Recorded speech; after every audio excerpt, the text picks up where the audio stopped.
नमस्कार,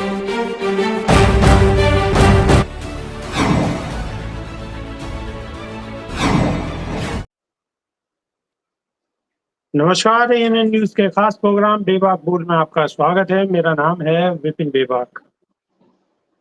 दिल्ली भारतीय जनता पार्टी की प्रदेश कार्यकारिणी की बैठक में एक प्रस्ताव पास हुआ है कि हर बूथ पर 5 कमल सखी बनाई जाएंगी, जो कि आगामी इलेक्शन में चुनाव जीतने के लिए भरसक प्रयास करेंगी।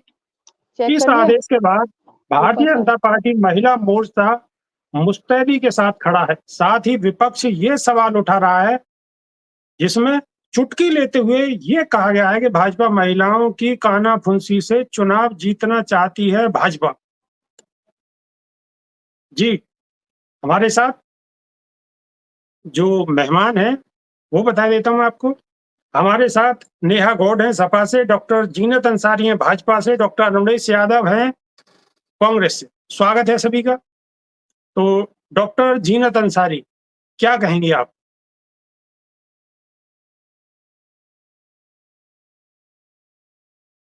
शायद आवाज नहीं आ रही है, वो सुन नहीं पा रही है हमें, उनकी आवाज हमें नहीं आ रही है।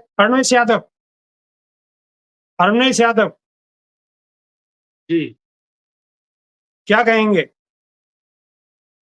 देखो साहब, बीजेपी एक काम में सबसे ज्यादा सक्रिय रहती है और वो है चुनाव। जी, जब चुनाव आता है या चुनाव की सुगबुगाहट शुरू हो जाती है, तो बीजेपी बिल्कुल एक्टिव मोड में आ जाती है। तो अब जो ये लोग स्कीम ला रहे हैं, तो इसके ज़रिए नए प्रयोग करना चाह रहे होंगे और प्रयोग करने भी चाहिए। मैं इसको ये मानता हूँ कि भई राजनीति में जब तक देश है, संविधान है और लोकतंत्र है, तो सबको मौका मिलना चाहिए चुनाव लड़ने का और अपनी बात कहने का। अब जहाँ तक बात की जाए भारतीय जनता पार्टी की, तो इन लोगों को, हमारे साथियों को इतना ध्यान ज़रूर रखना चाहिए कि आप लोग केंद्र में सत्ता में हैं, तो आपकी कुछ जवाबदेही निश्चित तौर पर बनती है और अगर हम दिल्ली के लिहाज से बात करें, तो दिल्ली केंद्र शासित प्रदेश है और यहाँ पर जो भी डेवलपमेंट के काम होते हैं या और भी तमाम कोई सरकार की योजना लगती है, तो उसमें सीधे तौर पर एलजी साहब का हस्तक्षेप रहता है। और जी, देखने में आया है कि आम आदमी पार्टी और बीजेपी, ये लोग एक-दूसरे के पाले में पिछले 2 टेन्योर से गेंद एक-दूसरे के पाले में फेंकते रहे हैं और इससे दिल्ली की जनता कहीं न कहीं परेशान होती रही। हमें हमने रोल मॉडल एक या फिर हम कह सकते हैं कि एक जो है आपका 15 साल की जो हमारी सरकार रही थी शीला दीक्षित जी की, तो उसमें हमने देखा कि गुड गवर्नेंस कैसे होती है और कैसे दिल्ली का असली विकास होता है। मेट्रो जी, से लेके जो वर्ल्ड क्लास इंफ्रास्ट्रक्चर डेवलप किया गया शीला जी की सरकार में, तो कहीं न कहीं अब दिल्ली बहुत पिछड़ गई है। वाटर लॉगिंग की समस्या हो, पॉल्यूशन की समस्या हो या रोड्स की प्रॉब्लम हो, तो हम ये देख रहे हैं कि दोनों पार्टियाँ जो है हमारी, चाहे बीजेपी हो या आम आदमी पार्टी हो, अपनी-अपनी ज़िम्मेदारियों से कहीं ये दोनों लोग बचते हुए नज़र आ रहे हैं और एक-दूसरे के दामन पे दाग लगा रहे हैं और जो दिल्ली की जनता के लिए कहीं भी ठीक नहीं है। इस बरसात में हमने देखा कि तमाम रोड हो या तमाम कॉलोनीज़ हैं, यहाँ पे जल भराव की ऐसी-ऐसी समस्या आई और रोहिनी का तो एक दुखद दृश्य ऐसा आया है कि वहाँ पार्क में एक बच्चा खेलते-खेलते पानी में डूब गया और घर वालों ने जब उसको ढूँढना शुरू किया, तो उसका शव बरामद हुआ। तो इससे जी, ज़्यादा दुःख की और शर्म की बात मेरे लिहाज से कुछ और नहीं हो सकती है। तो जी, मेरा आपके चैनल के माध्यम से ये निवेदन है कि जनता की बेहतरी के लिए जो काम हो सकते हैं, उन कामों को किया जाए। बाकी ठीक, एक-दूसरे के ऊपर आरोप-प्रत्यारोप तो ख़ैर देखो राजनीति में लगते ही हैं और वो ठीक है। लगाते रहिए, लेकिन जो आपके मूल काम है, उन मूल कामों को भी करते रहें। चलिए, ठीक है। अब हमारे साथ जीनत अंसारी जुड़ चुकी हैं। आप सुन पा रही हैं क्या? डॉक्टर जीनत अंसारी? चलिए, नेहा जी के पास जाते हैं। नेहा गौड़, क्या कहेंगी? बीजेपी अब महिलाओं के बलबूते पे चुनाव जीतना चाहती है। क्या कहेंगी? देखिए, मैं कहूँगी महिला तो वैसे सर्वप्रथम ही होती हैं, क्योंकि महिलाओं जी। के अगर बीजेपी ये चाह रही है कि महिलाओं के खाते में या महिलाओं को आगे करके चुनाव जीतना होता, तो ये अभी उपचुनाव लोकसभा अभी आपके सामने ही गया है और 2024 की जो लोकसभा गई है उसने जवाब दिया है, बहुत अच्छे तरीके से जवाब दिया है कि किस तरीके से आप जी। केंद्र की पार्टी में होकर आप जितनी सीट नहीं लेकर आए, उतनी सी समाजवादी पार्टी 37 सीटों से लेकर आई है। और ये जी। आपको जवाब दिया गया है कि कहीं न कहीं समाजवादी पार्टी महिलाओं से, युवाओं से, हर वर्ग को साथ लेके आगे चल रही है और ऐसा नहीं कि महिलाओं को ही आगे खड़ा गया, हमारे यहाँ पे सबको समान सम्मान दिया गया है और समान सम्मान से ही हम लोग आगे बढ़ेंगे। जी। डॉक्टर जीनत अंसारी, डॉक्टर जीनत अंसारी, चलिए ना आवाज नहीं पहुंच पा रही है। अरुणेश यादव, अरुणेश यादव, जी जी जी अभी जो पहला कंगना रनौत का जो बयान था वो अभी शांत नहीं हो पाया था, अब उनका दूसरा बयान आ गया और जो बीजेपी अध्यक्ष हैं जेपी नड्डा, उन्होंने उन्हें तलब किया है। अब उन्होंने जो बयान दिया है शायद आपको जानकारी होगी, अगर बिल्कुल जानकारी नहीं है तो मैं आपको बता दे रहा हूँ। उन्होंने जातिगत जनगणना पर बीजेपी के कहीं ना कहीं सीधा कटघरे में खड़ा कर दिया कि बीजेपी नहीं चाहती और नहीं होना चाहिए, जाति जनगणना नहीं होनी चाहिए। क्या कहेंगे? देखिए साहब, एक कहावत है कि विनाश काले विपरीत बुद्धि, और जब किसी भी व्यक्ति का बुरा वक्त शुरू होता है तो ईश्वर उसकी बुद्धि हर लेता है। तो कंगना जी के साथ शायद कुछ ऐसा ही हो रहा है। पहले उन्होंने किसानों को हत्यारा और बलात्कारी बताया और आंदोलन पे सवाल खड़े कर दिए, उस आंदोलन पे जिसके लिए मोदी जी ने बकायदा माफी भी मांगी थी। हालांकि बीजेपी ने डेंट लगाते हुए तुरंत ही एक चिट्ठी जारी करी और कहा कि कंगना को हिदायत दी जाती है कि वो इस तरह की बयानबाजी ना करें और हमारी पार्टी इनके इस बयान से इत्तेफाक नहीं रखती है। कंगना जी फिर नहीं मानी, फिर दूसरा उन्होंने इंटरव्यू दिया और वहां वो जातिगत जनगणना का विरोध करती हुई नजर आई। वहां और भी तमाम विवादित बातें उन्होंने कही है। एक वीडियो और वायरल हो रहा है, वो उसमें वो ये कहती हुई नजर आ रही कि राहुल गांधी जी को किस काबिलियत के दम पर नेता विपक्ष बनाया गया। कंगना जी को जरा सा सामान्य ज्ञान की जानकारी नहीं है कि अगर किसी पार्टी के 10% से ज्यादा सीटें हो जाती हैं डॉक्टर लोकसभा जीनत में, अंसारी, डॉक्टर जी, जीनत तो अंसारी सुन पा रही हैं आप? जी मैं सुन पा रही हूँ। कंगना रनौत तो आपके लिए एक नई सिरदर्दी पैदा कर देती हैं हर तीसरे दिन। नहीं, सिरदर्दी हमारे लिए पैदा नहीं कर रही एक्चुअली, वो उनका अपना व्यक्तिगत स्टेटमेंट है और उसको पार्टी बार-बार हिदायत दे रही है कि वो इस तरह की स्टेटमेंट ना दे। पर वही चीज़ है कि जैसे मेरे भाई ने कहा कि विपरीत बुद्धि विनाश काले, तो अभी वो थोड़ा-सा मतलब कि सांसद बनी है, थोड़ा-सा बौरा गई हैं, तो इसलिए वो कह रही है, वरना पार्टी की ऐसी कोई नीति नहीं है, ना पार्टी ऐसी कोई हिदायत भी दी है कि मतलब कि वो इस तरह की स्टेटमेंट ना दे, वो अपने आप ही इस तरह की स्टेटमेंट दे रही हैं। और ये पार्टी की ना कोई नीतियों में आता है कि इस तरह के कि किसी के लिए भी अपशब्द बोलना, किसानों को लेके गलत वर्ड बोलना या फिर जाति के उसको लेकर के बोलना, तो ये उनका अपना व्यक्तिगत है। ये जो भी बोल रहे हैं उनका व्यक्तिगत है, इससे पार्टी का कोई लेना देना नहीं है। और वो ज्यादा उस चीज को करेंगी तो फिर आने वाले टाइम में देखा जाएगा उनके लिए भी क्या है। नेहा गौड़, किसानों को लेकर आक्रोश तो आपकी पार्टी के अंदर भी है, आपके अंदर भी है, क्या कहना चाहेंगे?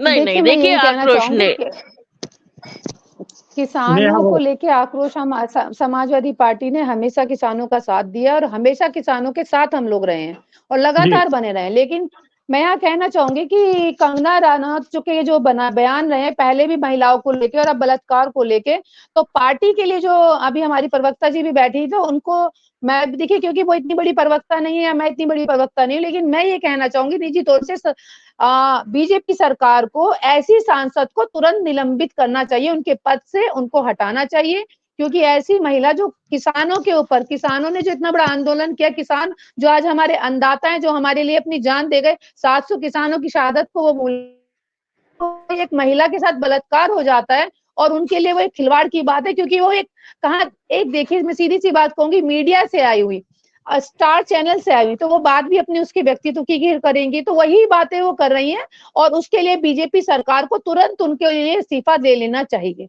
ऐसी सांसद ना ही तो महिला उत्पीड़न के लिए, ना ही जन समाज के लिए किसी के लायक नहीं है।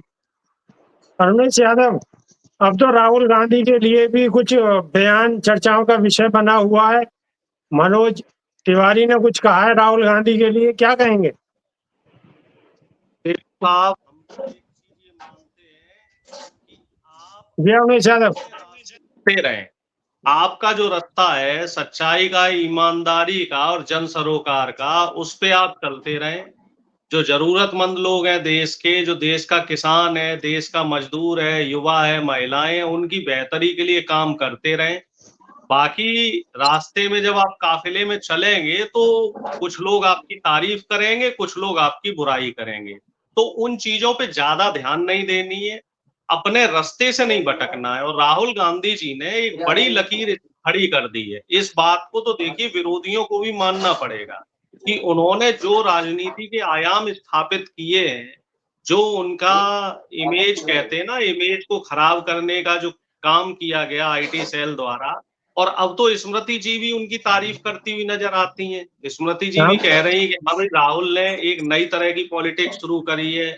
लोकसभा के अंदर सफेद टी शर्ट पहन के आना अपने आप में एक बड़ी बात है। वो यूथ आइकन युवाओं बनने के की दिलों को साधा है, युवाओं के दिलों को साधा है, ये कहा है स्मृति ईरानी ने राहुल गांधी के लिए।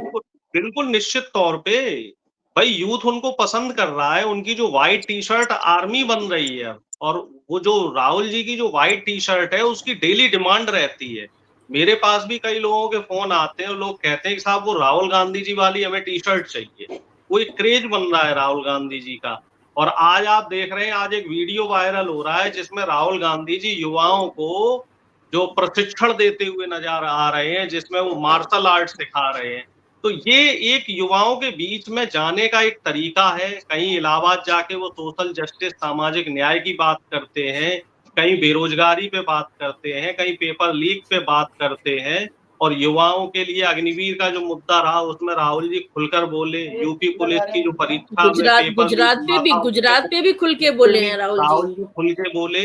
और तमाम जो मुद्दे हैं, जो मुद्दे होते हैं, गुजरात पर देखिए बहन जी, जितने मुद्दे हैं तमाम सभी मुद्दों पे बात की है। और नेता विपक्ष होने के नाते जो जनता की आवाज सरकार तक पहुंचाने का जो एक काम है, वो काम हमारे नेता कर रहे हैं।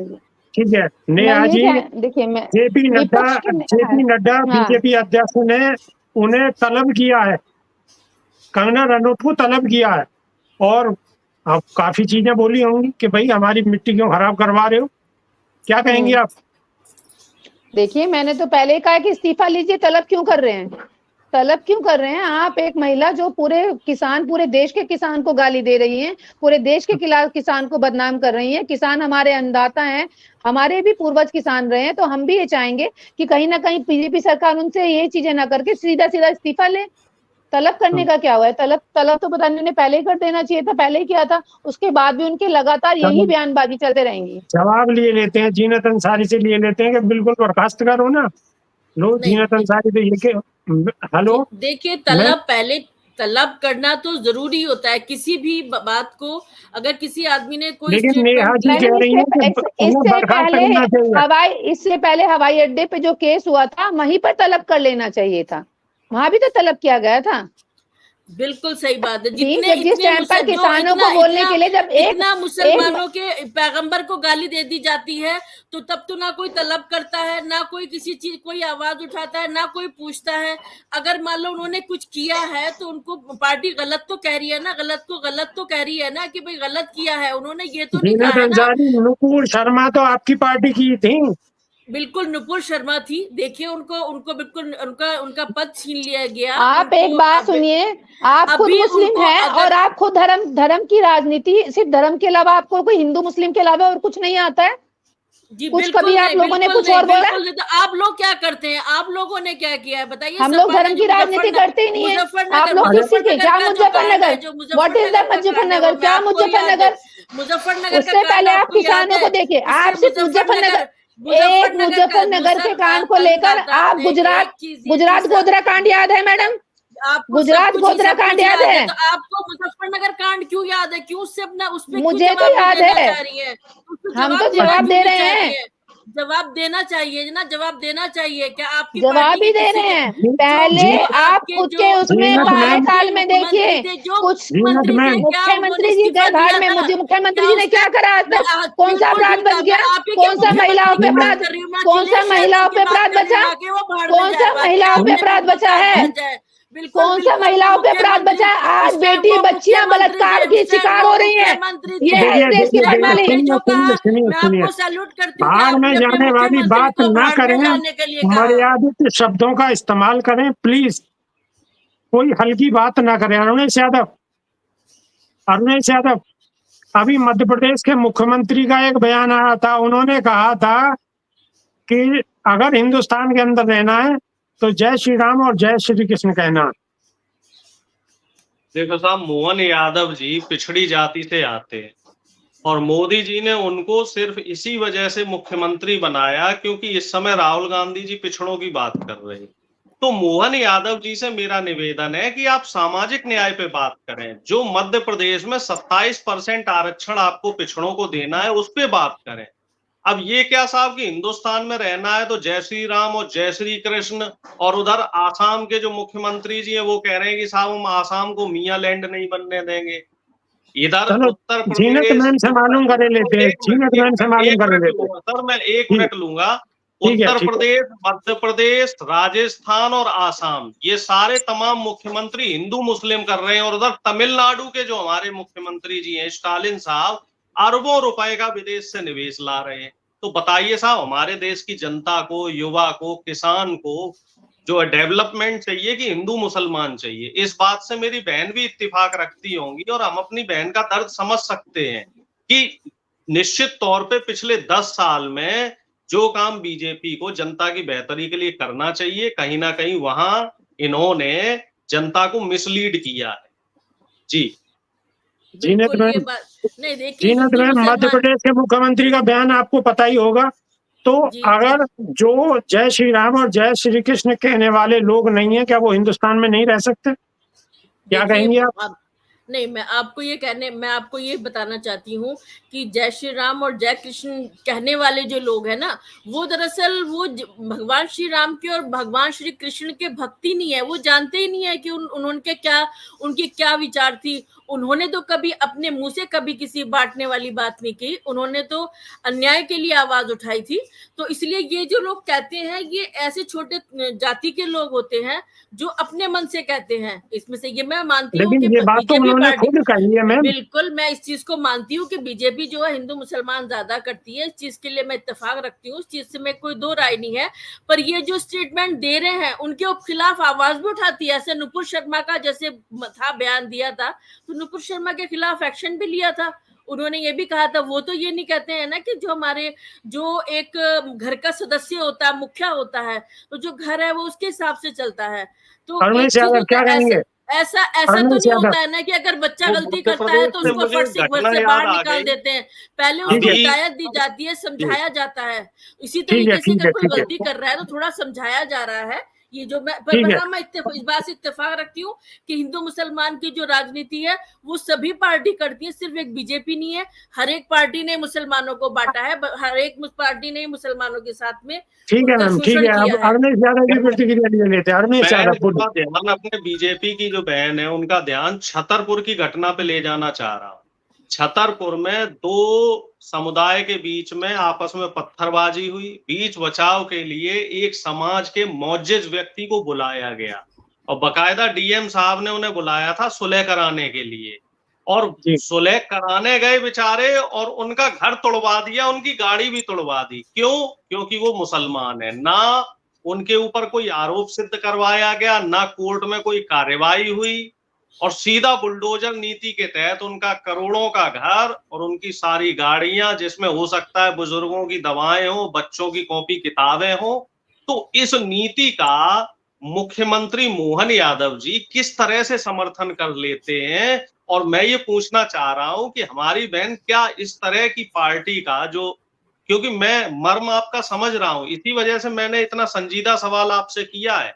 कहीं ना कहीं आपको भी, चूंकि आप उस समाज से आती हैं, तो कहीं ना कहीं आपको भी कष्ट होता होगा जब नूपुर शर्मा ने इस तरह का बयान दिया था, नवीन जिंदल ने इस तरह का बयान दिया था, और अब मोहन यादव जी ये कह रहे हैं कि साहब वो मुसलमान है, इस वजह से उनका घर तोड़वा दिया गया और बाकी जो अदालत में कार्यवाही है वो होती रहेगी। तो इस पे हमारी बहन का क्या कहना? इस पे मेरा कहना ये है कि जो विपक्ष वाले हैं, आखिरकार वो इतनी बोल्डली क्यों नहीं मुसलमानों के साथ में आगे खड़े होते हैं? क्यों मतलब कि बुलडोजर को क्यों नहीं रोक सकते हैं? क्यों ऐसी कोई रणनीति नहीं बनाते हैं कि जिससे मुसलमानों का जो विश्वास है और बढ़े, उनको और ज्यादा लगे? मतलब आप मुझे ये बताइए कि सपा हो, बसपा हो, कांग्रेस हो, किसने ऐसा है कि मुसलमानों को नहीं चला है? ये जो बीजेपी पार्टी है, अगर आप मेरा दर्द समझे, मेरी बात सुनिए मेरे भाई, अगर आप मेरा दर्द समझ रहे हैं तो मेरा दर्द आप ये भी समझ सकते हैं कि कम से कम बीजेपी पार्टी का एक रूप जो है वो सामने है कि अगर वो मुसलमानों के खिलाफ कुछ कर रही है तो खुल के कर रही है। मतलब कि मैं इस चीज से इत्तेफाक रखती हूँ, पर जो जो दूसरी पार्टियां हैं वो कम से कम पीठ के पीछे तलवार तो नहीं भोंकती हैं। कम से कम ये था कि पिछले अगर वो कर कुछ रही हैं, अब इतना बुलडोजर चल रहे हैं, तो बताइए आप लोग को क्या, आप लोग को तो साथ में आगे खड़ा होना चाहिए ना। मैम तलवार घोंपने की बात कर रही हैं कि दूसरी पार्टियां तलवार घोंप रही हैं, क्या कहेंगी? बिल्कुल, आप ये देखिए कि समाजवादी पार्टी ने और इस गठबंधन ने मुस्लिम्स को आज से ही नहीं, बहुत जब से समाजवादी पार्टी की स्थापना रही है, मुस्लिम हमारी समाजवादी पार्टी की रीढ़ की हड्डी रही है और लगातार मुस्लिम्स को सम्मान दिया गया है। विधायक, मंत्री, सांसद हमारे यहाँ से बने हैं, किसको सम्मान नहीं दिया गया? रही बुलडोजर की बात, बुलडोजर के लिए विपक्ष पूरी आवाज, हर तरीके से विपक्ष मुस्लिम के जितने भी हमारे मुस्लिम सांसदों पे, विधायकों पे जितना उत्पीड़न हो रहा है, शायद जितना समाजवादी पार्टी इतना इस टाइम पर विपक्ष की भूमिका निभा रही है, कोई और पार्टी भूमिका नहीं निभा रही है। ये भी मैडम ने बोला, इनका दर्द है। अपने ही आजम खान के लिए बोल नहीं पा रहे हैं, अपनी पार्टी के आजम खान नहीं बोल पा रहे हैं। आजम खान जी के लिए लगातार आवाज उठाई गई है, समाजवादी पार्टी लगातार आजम खान जी के लिए कंधे से कंधा लगाकर खड़ी है। आवाज इतनी कमजोर हो गई कि आदमी की, तो वो आपके बाबा जी से पूछे कि आवाज क्यों इतनी कमजोर कर दी गई? नहीं, सरकार आपकी, सरकार आपकी चल रही है। अगर आपको नेहा जी, योगी आदित्यनाथ जी उत्तर प्रदेश मुख्यमंत्री का भी एक बयान अभी आया था, वो भी शायद आपको याद होगा, नहीं याद तो मैं बता देता हूँ। उन्होंने कहा कि अगर बटेंगे तो कटेंगे, जी बटेंगे तो कटेंगे। ये एक सभ्य मुख्यमंत्री की भाषा कभी नहीं हो सकती, कभी भी नहीं हो सकती। और मैं ये कहूंगी बिल्कुल कि उनका ये बयान बिल्कुल आधारित है। किसी भी तरीके से इस तरीके को हम नहीं कह सकते कि ऐसा मुख्यमंत्री कोई सरकार चलाने के लायक है जो ये कह रहा है कि कटेंगे तो बटेंगे तो कटेंगे। इसका मतलब आपका तो काम ही काटने का है। आप आए हैं जब से तो आप काट ही तो रहे हैं। मुस्लिम भाइयों को जब से आप आए हैं, आपकी सरकार आई है, मुस्लिम हिंदू मुस्लिम धर्म की राजनीति ये कटी तो रहा है, बटी तो रहा है। वही तो मैं बार-बार वही तो बात मैं पूछना चाह रही हूँ कि अगर एक मुख्यमंत्री, हमारे मुख्यमंत्री योगी आदित्यनाथ ये कह रहे हैं कि बटेंगे तो कटेंगे, तो आप तो, मैंने वही कहा कि छुरा क्या तलवार घोंपने का काम करते हैं। अरे आजम खान को सिर्फ एक बकरी की चोरी के इल्जाम में, वो भी मुसलमान है, उनका भी दर्द होता है। सरकार हमारी है, तो अगर सरकार हमारी है, क्या आंदोलन नहीं हुए लगातार? अरे मैडम सुनिए, आपको तो शर्म आनी चाहिए। आप खुद एक मुस्लिम, आप खुद मुस्लिम होकर खुद, मैं तो कहती हूँ अपनी पार्टी का विरोध कीजिए। अगर आपको खतरा ईडी से है, आपको इनके, हमको कोई खतरा ईडी से नहीं है। हम लोग जेल गए हैं, आजम खान जी के लिए जेल गए हैं लगातार।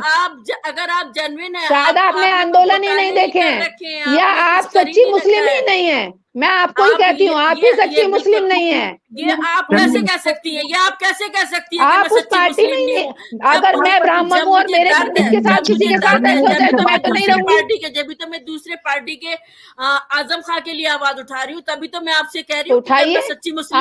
हम लोग तो सुनिए, हम लोग तो विपक्ष के लोग हैं और लगातार आवाज उठा रहे हैं। आपका है, घर में जाके मैं फैसले मैं आपके करूँ, बहुत अच्छी बात है। घर आपका है, फैसले मैं करूँ, आप उनको जेल में भिजवाएं, आप उनको जेल में बकरी के मुकदमे हम नहीं लगवा रहे। आप पर्सनल, आप नहीं हो, गलत है, पर्सनल अटैक कर रही है कि मैं सच्ची मुसलमान नहीं हूँ। आप कैसे कह सकती सच्ची मुसलमान नहीं हूँ मैं? ये मैंने तो बोला है सच्ची मुसलमान ही नहीं है।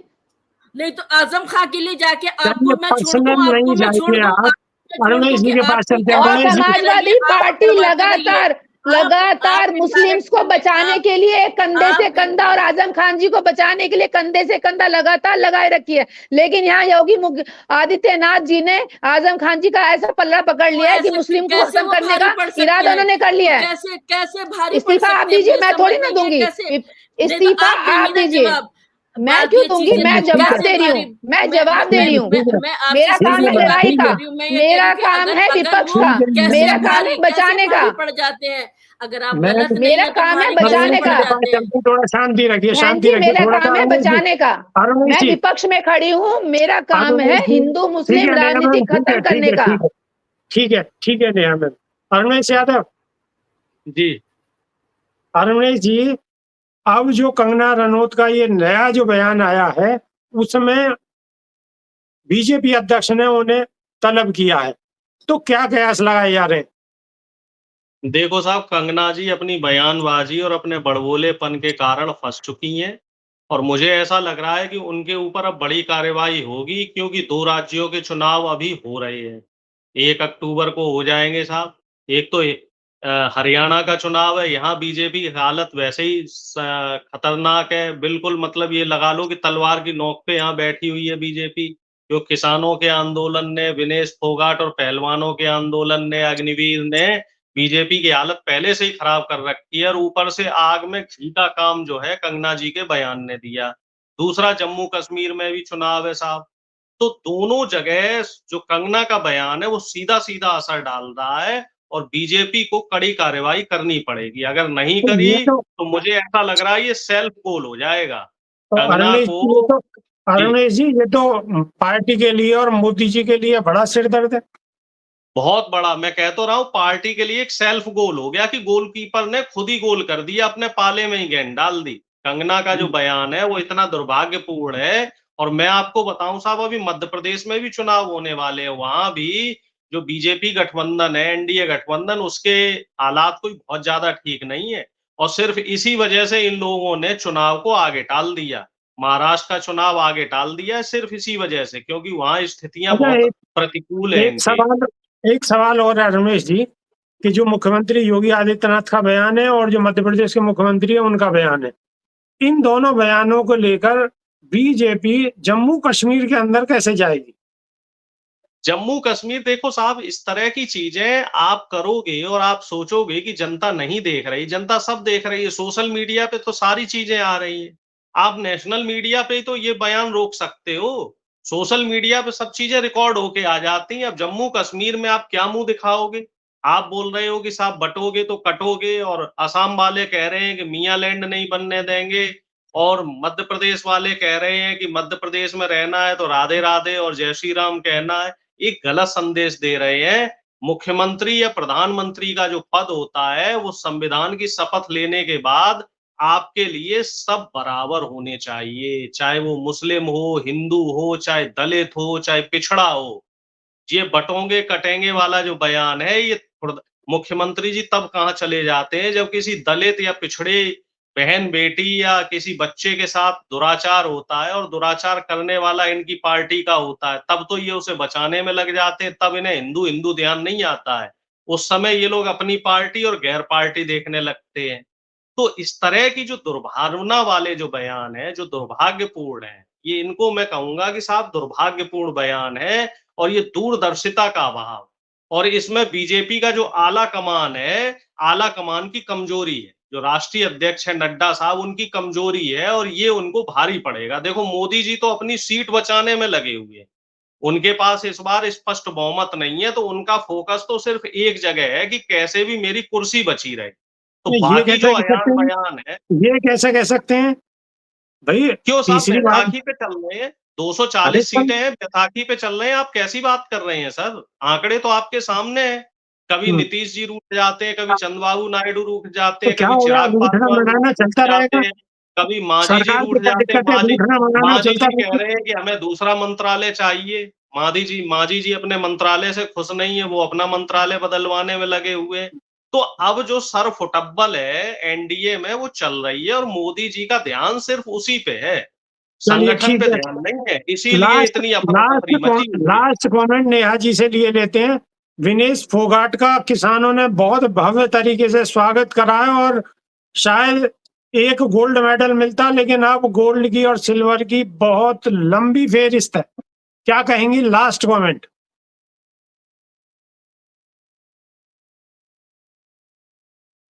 फोगाट जी ने जो एक महिलाओं के लिए इतिहास रचा है, ये हमारे लिए गर्व की बात है। और एक नहीं, मैं तो कहूंगी सैकड़ों, हजारों, अरबों ऐसे मेडलों से उन्हें सम्मानित किया जाना चाहिए, क्योंकि महिलाओं को आगे करना, जिस तरीके से इस सरकार ने महिलाओं को पीछे किया है, महिलाओं का उत्पीड़न किया है लगातार, तो विनेश फोगाट जी का पूरे देश की महिलाएं इस टाइम सम्मान कर रही है और तहे दिल से हम सम्मान करते हैं।